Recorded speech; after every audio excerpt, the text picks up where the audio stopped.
नमस्कार, स्वागत है आप सभी का आज की खबर में। आपके साथ मैं हूं दीक्षा कोहली। देश दुनिया की तमाम बड़ी खबरों पर डालेंगे नजर।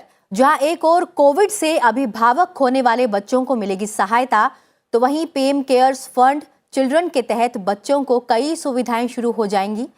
क्यों महत्वपूर्ण है उपराष्ट्रपति की 3 देशों की यात्रा, बताएंगे आपको। साथ ही बताएंगे कि सिविल सेवा परीक्षा 2021 में किसने मारी बाजी।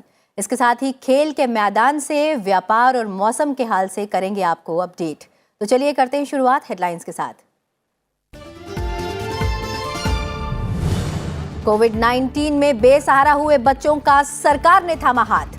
पीएम केयर्स फॉर चिल्ड्रन के तहत प्रधानमंत्री ने जारी की छात्रवृत्ति। बच्चों को मिलेगी 10 लाख रुपए की राशि और हेल्थ कार्ड सहित कई सुविधाएं। प्रधानमंत्री नरेंद्र मोदी के नेतृत्व में केंद्र सरकार ने पूरे किए 8 साल। सेवा, सुशासन और गरीबों के कल्याण को लेकर दोहराया समर्पण। देश भर में कई कार्यक्रमों के आयोजन का फैसला। 3 देशों गेबन, सेनेगल और कतर की यात्रा पर रवाना उपराष्ट्रपति। कारोबार, ऊर्जा समेत द्विपक्षीय संबंधों को मजबूत बनाने पर होगा जोर। भारतीय समुदाय के लोगों से भी करेंगे मुलाकात। सिविल सेवा परीक्षा 2021 के परिणाम घोषित। परीक्षा में श्रुति शर्मा ने मारी बाजी। पहले 3 स्थानों पर महिलाओं का दबदबा। सफल अभ्यर्थियों को प्रधानमंत्री ने दी शुभकामनाएं। और दिल्ली एनसीआर में तेज हवाओं के साथ भारी बारिश, लोगों को गर्मी से मिली राहत। केरल में मॉनसून की तय समय से पहले दस्तक, मॉनसून अच्छा रहने का अनुमान।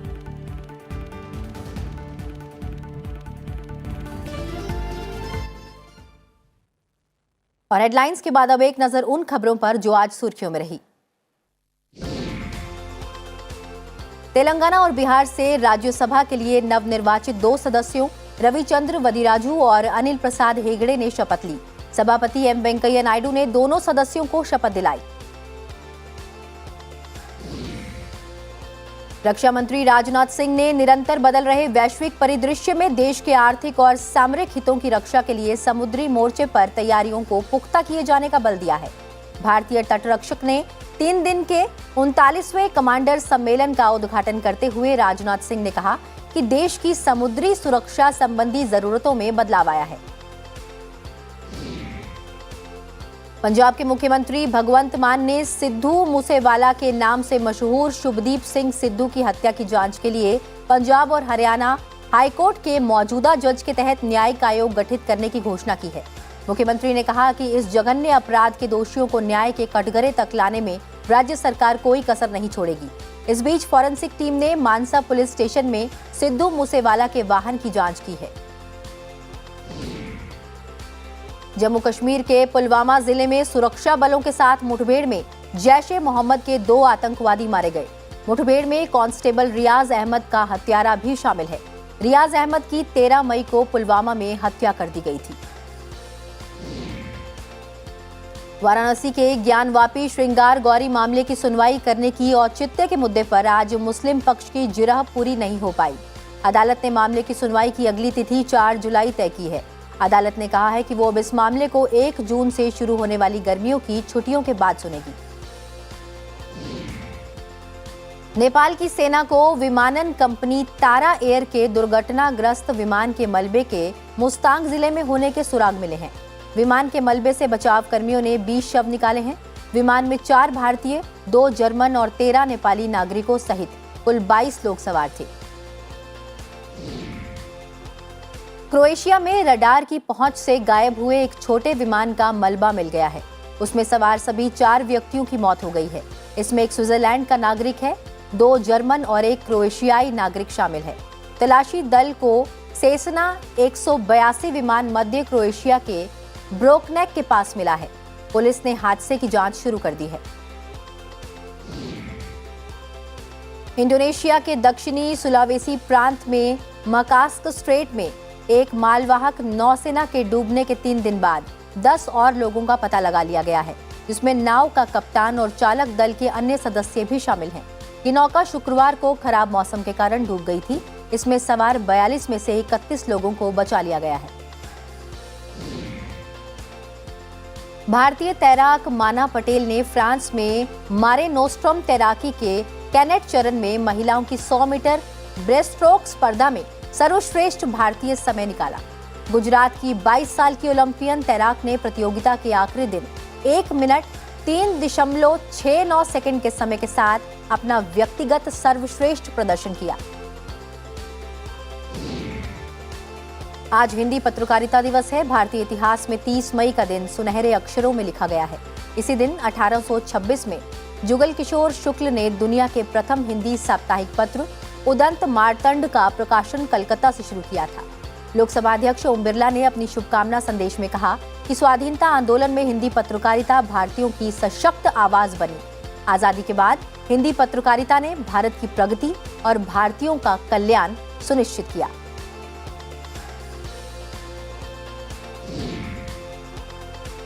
और अब खबरें विस्तार से। भारत ने कोविड-19 महामारी से निपटने के लिए अपनी क्षमताओं, वैज्ञानिकों, चिकित्सकों, युवाओं पर भरोसा दिखाया और दुनिया के लिए चिंता नहीं बल्कि आशा की एक किरण बनकर उभरा है। प्रधानमंत्री नरेंद्र मोदी ने पीएम केयर्स फॉर चिल्ड्रन के तहत बच्चों के लिए कई सुविधाएं शुरू करते हुए एक कार्यक्रम को संबोधित करते हुए ये तमाम बातें कही। कार्यक्रम में प्रधानमंत्री ने स्कूल जाने वाले बच्चों के लिए छात्रवृत्ति भी जारी की। बच्चों को योजना के तहत पासबुक और आयुष्मान भारत प्रधानमंत्री जन आरोग्य योजना के तहत स्वास्थ्य कार्ड भी दिए गए। प्रधानमंत्री ने कहा कि कोविड महामारी के नकारात्मक माहौल के दौरान भारत ने अपनी क्षमताओं पर भरोसा रखा। उन्होंने कहा कि कोविड-19 वैश्विक महामारी के नकारात्मक प्रभाव से उबरकर भारत दुनिया की सबसे तेजी से बढ़ती अर्थव्यवस्थाओं में से एक बन गया है।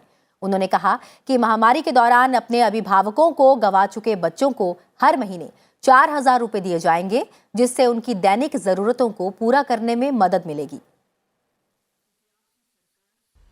पीएम केयर्स के जरिए ऐसे बच्चों की कॉपी, किताबों और यूनिफॉर्म्स के खर्चों को भी उठाया जाएगा। अगर किसी को प्रोफेशनल कोर्स के लिए, हायर एजुकेशन के लिए एजुकेशन लोन चाहिए होगा तो पीएम केयर्स उसमें भी मदद करेगा। नरेंद्र मोदी के प्रधानमंत्री के पद पर 8 वर्ष पूरे हो गए हैं। पिछले 8 साल के दौरान केंद्र की मोदी सरकार ने अर्थव्यवस्था, विदेश नीति और लोक कल्याण की कई योजनाओं की शुरुआत की और कई बड़े फैसले लिए।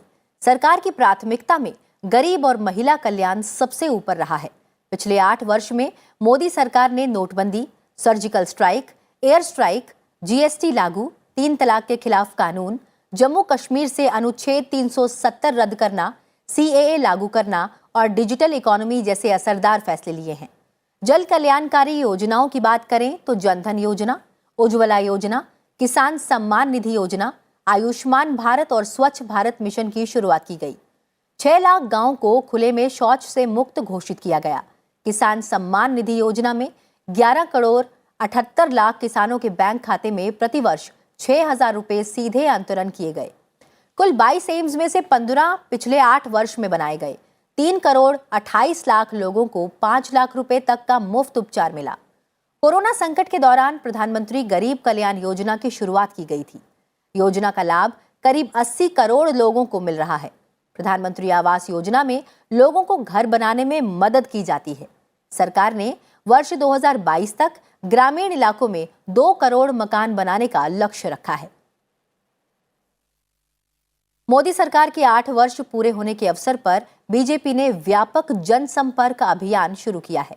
इसमें केंद्र और राज्यों की बीजेपी सरकारों के सभी मंत्री और पार्टी के निर्वाचित प्रतिनिधि देश भर में सेवा, सुशासन और गरीब कल्याण विषय पर एक पखवाड़े के दौरान जनसंपर्क कार्यक्रम में हिस्सा लेंगे। बीजेपी अध्यक्ष जेपी नड्डा ने भी एक प्रेस कॉन्फ्रेंस कर सरकार की उपलब्धियां गिनाई और नरेंद्र मोदी ऐप लॉन्च किया। ऐप में सरकार ने 8 वर्षों में क्या क्या कार्य किए हैं उसे जानने का मौका मिलेगा। आदरणीय प्रधानमंत्री जी ने भारत की राजनीति की संस्कृति बदल दी है और हम सब लोगों ने तय किया है कि ये 8 साल सेवा, सुशासन और गरीब कल्याण के कार्यक्रम को लेकर हम एक पखवाड़ा मना रहे हैं। Every BJP worker is going to devote 75 hours in 10 days for and we will focus, हम फोकस करेंगे different sections of the society. उपराष्ट्रपति एम वेंकैया नायडू 3 देशों गेबन, सेनेगल और कतर की यात्रा पर रवाना हो गए हैं। इस यात्रा के दौरान कई द्विपक्षीय समझौतों पर भी हस्ताक्षर किए जाने की संभावना है। उपराष्ट्रपति के साथ एक उच्च स्तरीय शिष्टमंडल भी इन दिनों इस देश की यात्रा पर है, जिसमें स्वास्थ्य राज्य मंत्री भारती प्रवीण पवार के अलावा सांसद सुशील कुमार मोदी, विजय पाल सिंह तोमर और पी रविंद्रनाथ शामिल हैं। उपराष्ट्रपति पहले गेबन की यात्रा पर रहेंगे। भारत और गेबन अभी संयुक्त राष्ट्र सुरक्षा परिषद के अस्थायी सदस्य हैं। उपराष्ट्रपति 1 से 3 जून तक सेनेगल की यात्रा करेंगे। इस दौरान वो सेनेगल के राष्ट्रपति मैकी साल के साथ शिष्टमंडल स्तर की वार्ता करेंगे। उपराष्ट्रपति 4 से 7 जून तक कतर की यात्रा पर जाएंगे, जहां वो कतर के नायब अमीर शेख अब्दुल्ला बिन हमाद अल थानी के साथ शिष्टमंडल स्तर की वार्ता करेंगे और द्विपक्षीय सहयोग की समीक्षा करेंगे।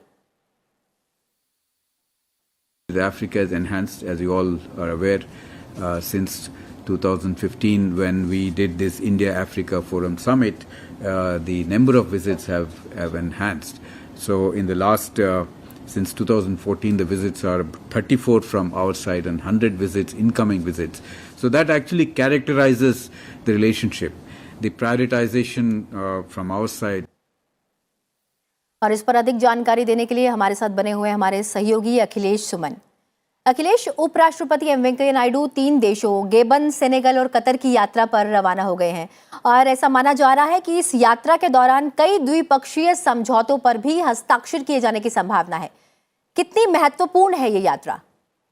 देखिए, यात्रा रणनीतिक रूप से भारत के लिए बहुत ही महत्वपूर्ण है और इसीलिए उच्च स्तरीय यात्रा वाइस प्रेसिडेंट के लेवल पे आयोजित की गई है।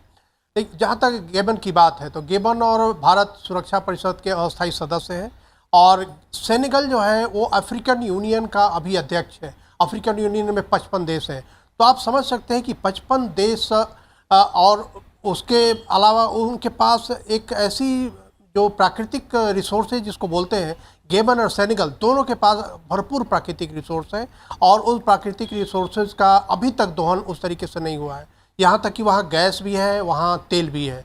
तो भारत का एक उद्देश्य यह भी है कि इस यात्रा के माध्यम से उन दोनों देशों के बीच में कुछ ऐसे समझौते किए जाएं और ऐसी अंडरस्टैंडिंग बनाई जाए ताकि उनके यहाँ से तेल और गैस का निष्कासन हो सके भारत के लिए। उसके अलावा केमिकल एंड फर्टिलाइज़र के क्षेत्र में भी सेनेगल हमारे लिए काफ़ी महत्वपूर्ण साबित हो सकता है, तो इस रूप में भी काफ़ी महत्वपूर्ण है। और उसके अलावा देखिए, 55 देश जब एक साथ संयुक्त राष्ट्र में होते हैं और भारत के प्रति उनकी जो है नज़दीकी बढ़ती है, तो निश्चित तौर पर संयुक्त राष्ट्र के किसी भी प्रस्ताव में उनका हमें समर्थन मिला है, जो ऐतिहासिक रूप से मिलता भी रहा है, और उसे और ज़्यादा मजबूत करने के लिए, संबंधों को और पुख्ता बनाने के लिए इस तरह की यात्रा की ज़रूरत थी। अब जहाँ तक कतर की बात है तो कतर देखिए खाड़ी देशों के बीच में बहुत ही महत्वपूर्ण देश है, अमीर देश है, उसके पास भी ऊर्जा, तेल और गैस काफ़ी है। उसके अलावा कतर में हमारे तकरीबन 7.5 लाख भारतीय काम करते हैं। कतर की एक और खासियत यह है कि अफ़गानिस्तान के पूरे मामले में जो भी शांति की व्यवस्था, उसके बारे में जो भी बातचीत हो रही है, कतर उसका एक केंद्र बिंदु देश बनकर उभरा है और कई वार्ताएं कतर के मध्यस्थता में होती रही हैं। तो इस लिहाज से कतर की यात्रा काफ़ी महत्वपूर्ण है और मुझे लगता है कि इन तीनों देशों की यात्राओं के बाद जो समझौते होंगे, वो समझौते भी भारत और इन तीनों देशों के संबंधों के लिए काफ़ी अहम साबित होंगे। जी, इस तमाम जानकारी के लिए बहुत बहुत शुक्रिया अखिलेश। बढ़ते हैं अगली खबर की ओर। राज्यसभा चुनाव के लिए नामांकन भरने की कल आखिरी तारीख है। इस बीच कई नेताओं ने आज अपना नामांकन भी दाखिल किया है। महाराष्ट्र से राज्यसभा की 6 सीट के लिए होने वाले आगामी चुनाव के लिए केंद्रीय मंत्री पीयूष गोयल के साथ बीजेपी नेता अनिल बोंडे और धनंजय महाडिक ने नामांकन दाखिल किया है। उन्होंने महाराष्ट्र की तीनों राज्यसभा सीटों पर जीत दर्ज करने का दावा किया है। बिहार से जेडीयू प्रत्याशी खीरू महतो, बीजेपी से सतीश चंद्र दुबे और शंभू शरण पटेल ने राज्यसभा चुनाव के लिए अपना नामांकन दाखिल किया। इस मौके पर केंद्रीय मंत्री नित्यानंद राय और बिहार के मुख्यमंत्री नीतीश कुमार मौजूद रहे। राष्ट्रीय लोकदल प्रमुख जयंत चौधरी ने राज्यसभा चुनाव के लिए समाजवादी पार्टी और आरएलडी के संयुक्त प्रत्याशी के तौर पर नामांकन दाखिल किया है। मध्य प्रदेश में राज्यसभा की 1 सीट के लिए कांग्रेस उम्मीदवार विवेक तन्खा ने नामांकन दाखिल किया है। इस दौरान कांग्रेस के कई नेता मौजूद रहे। वहीं कांग्रेस नेता और पूर्व केंद्रीय मंत्री जयराम रमेश और मंसूर अली खान ने कर्नाटक से राज्यसभा की 4 सीट के लिए 10 जून को होने वाले चुनाव के लिए अपना नामांकन पत्र दाखिल किया है। चेन्नई में कांग्रेस नेता पी चिदम्बरम ने आज राज्यसभा चुनाव के लिए नामांकन दाखिल किया है। एआईएडीएमके के राज्यसभा उम्मीदवार राज्य के पूर्व कानून मंत्री सीवी षणमुगम और रामनाथपुरम के पूर्व जिला सचिव आर धर्मर ने भी अपना नामांकन दाखिल किया है। संघ लोक सेवा आयोग ने सिविल सेवा परीक्षा 2021 के परिणाम घोषित कर दिए हैं। श्रुति शर्मा पहले स्थान पर रही हैं, जबकि अंकिता अग्रवाल और गामिनी सिंगला ने दूसरा और तीसरा स्थान हासिल किया है। प्रधानमंत्री ने सफल छात्रों को शुभकामनाएं दी हैं।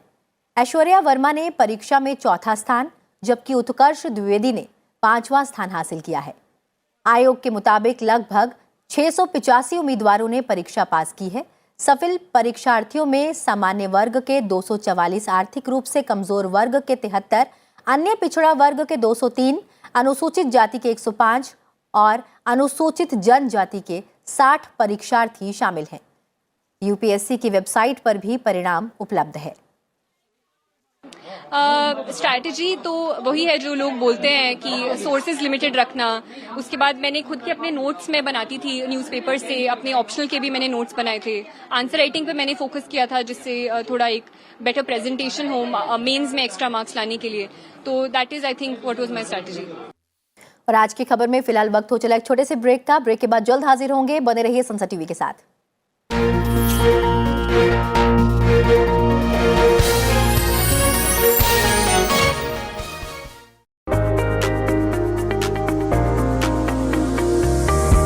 The India Startup Story. Powerful ideas. Dynamic solutions. Innovation, enterprise. Its success and challenges. Packed in a brand new show, The Journey of Startups, only on Sunset TV.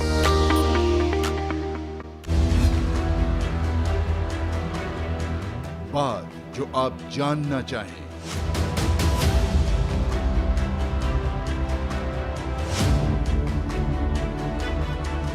बात जो आप सुनना चाहें, लोकतंत्र से जुड़ी हर वो खबर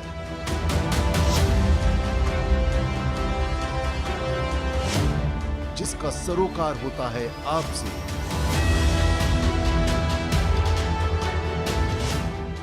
लोकतंत्र राउंड अप।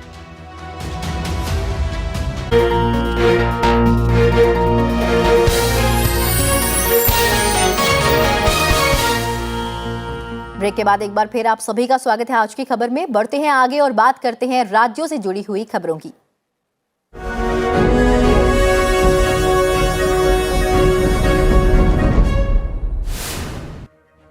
प्रधानमंत्री नरेंद्र मोदी अपनी सरकार के 8 वर्ष पूरे होने पर कल शिमला में गरीब कल्याण सम्मेलन में हिस्सा लेंगे और विभिन्न योजनाओं के लाभार्थियों से सीधे संवाद करेंगे।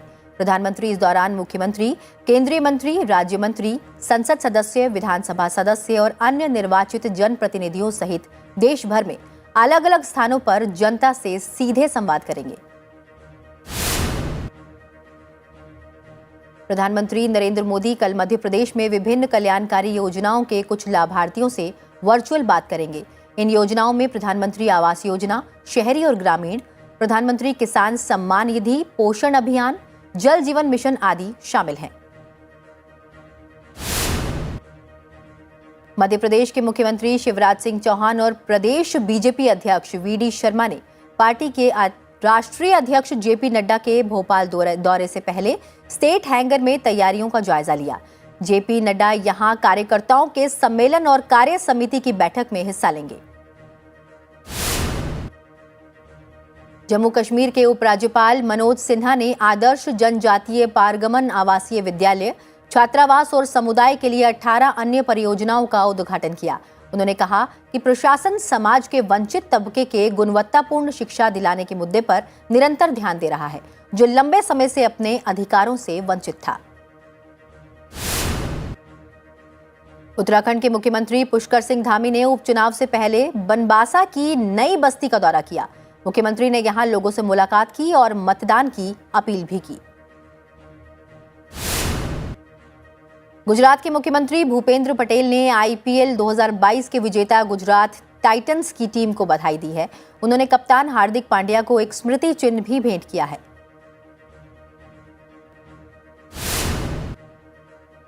पुणे के एनडीए एकेडमी के क्षेत्रपाल परेड मैदान में आज एनडीए के 142वें पाठ्यक्रम की पासिंग आउट परेड का आयोजन किया गया। भारतीय वायुसेना प्रमुख एयर चीफ मार्शल विवेक राम चौधरी ने परेड का निरीक्षण किया।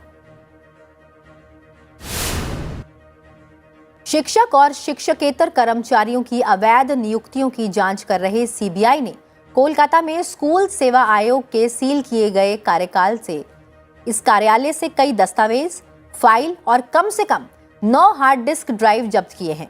इस मामले में सीबीआई मंत्री पार्थ चटर्जी और परेश अधिकारी सहित कई लोगों से पूछताछ भी की जा चुकी है।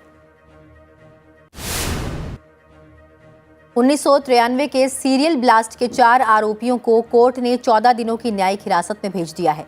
सीबीआई ने सभी आरोपियों को गुजरात एटीएस से अपने कब्जे में ले लिया है।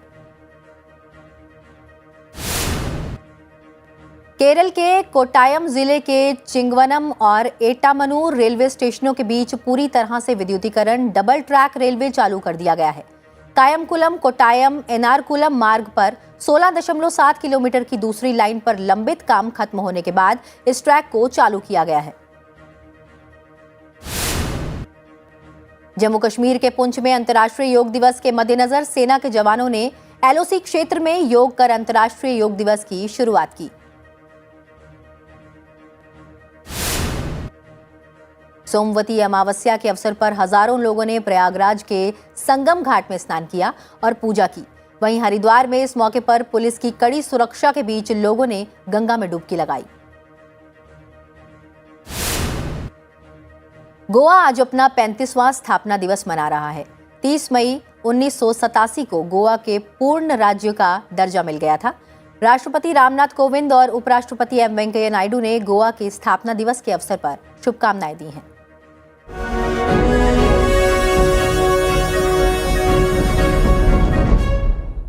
और अब नजर डालते हैं कुछ और अहम खबरों पर।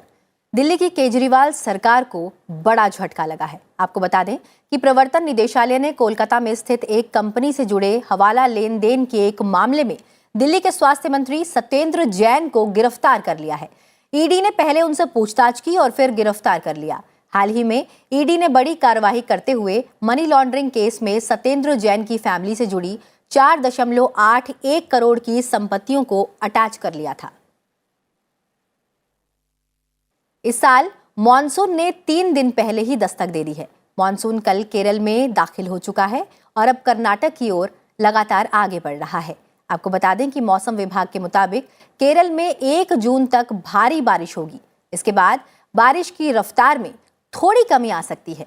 आने वाले दिनों में मॉनसून केरल के बाकी इलाकों के साथ साथ कर्नाटक और महाराष्ट्र की ओर भी बढ़ेगा। राजधानी दिल्ली में तेज हवाओं के साथ साथ भारी बारिश हुई, जिसकी वजह से तापमान में गिरावट दर्ज की गई।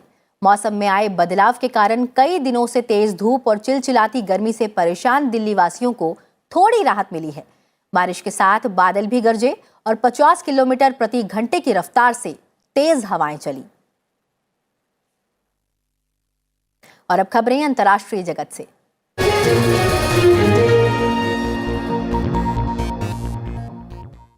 संयुक्त राष्ट्र की रिपोर्ट में जानकारी दी गई, लश्कर-ए-तैयबा और जैश-ए-मोहम्मद जैसे पाकिस्तानी आतंकवादी संगठनों के अफगानिस्तान में प्रशिक्षण शिविर हैं और इनमें से कुछ पर तालिबान का सीधा नियंत्रण है।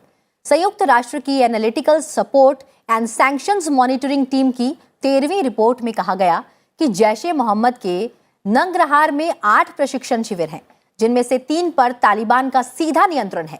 संयुक्त राष्ट्र में भारत के स्थायी प्रतिनिधि टीएस तिरुमूर्ति ने तालिबान प्रतिबंध समिति के अध्यक्ष के तौर पर यह रिपोर्ट पेश की।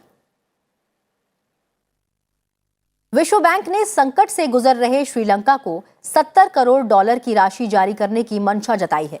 मौजूदा कर्जों को ही नए मद में आवंटित करने से श्रीलंका को फौरी राहत मिलने की उम्मीद है। विश्व बैंक के श्रीलंका प्रमुख चियो कांडा ने पिछले हफ्ते विदेश मंत्री जीएल पेरिस से मुलाकात के दौरान यह आश्वासन दिया था। उन्होंने कहा कि विश्व बैंक पहले से स्वीकृत परियोजनाओं की राशि पुनर्नियोजित कर जारी करेगा। विदेशी मुद्रा के गहरे संकट और उच्च मुद्रास्फीति के दौर से गुजर रहे श्रीलंका ने आईएमएफ से राहत पैकेज देने का अनुरोध किया है। आईएमएफ ने भी इस दिशा में सकारात्मक संकेत दिए हैं। श्रीलंका के प्रधानमंत्री रानिल विक्रमसिंघे ने मौजूदा संवैधानिक सुधारों के संबंध में टीवी पर प्रसारित विशेष बयान में कहा कि संसद की संरचना को बदलने की जरूरत है। उन्होंने कहा कि सबसे पहले मौजूदा कानूनों को मजबूत बनाने की जरूरत है ताकि संसद को वित्तीय शक्तियों पर अधिकार सौंपा जा सके। रूसी सैनिकों की घेराबंदी के कारण पूर्वी यूक्रेन के सीवेरोडोनेत्स्क शहर का संपर्क देश के बाकी हिस्सों से कट गया है। मारिउपोल के बाद यूक्रेन के औद्योगिक डोनबास क्षेत्र पर कब्जा करने के लिए रूस हर मुमकिन कोशिश कर रहा है। लुहांस्क के क्षेत्रीय गवर्नर ने कहा कि रूसी सैनिक सीवेरोडोनेत्स्क के बाहर इलाके में पहुंच गया है और पास के लिसिचांस्क की तरफ बढ़ रहा है। यूक्रेन की सेना ने कहा है कि रूस की सेना सीवेरोडोनेत्स्क के उत्तर पूर्व और दक्षिण पूर्व हिस्से में सैनिकों के नए सिरे से तैनाती कर रही है और आक्रमण तेज करने के लिए अतिरिक्त सैन्य साजो सामान भी जुटा रही है। इस बीच राष्ट्रपति जेलेंस्की ने खार्किव में सैनिकों से मुलाकात की। यूक्रेन के सैनिकों ने कई सप्ताह तक कड़े प्रतिरोध के बाद यहां से रूसी सैनिकों को वापस जाने के लिए मजबूर कर दिया।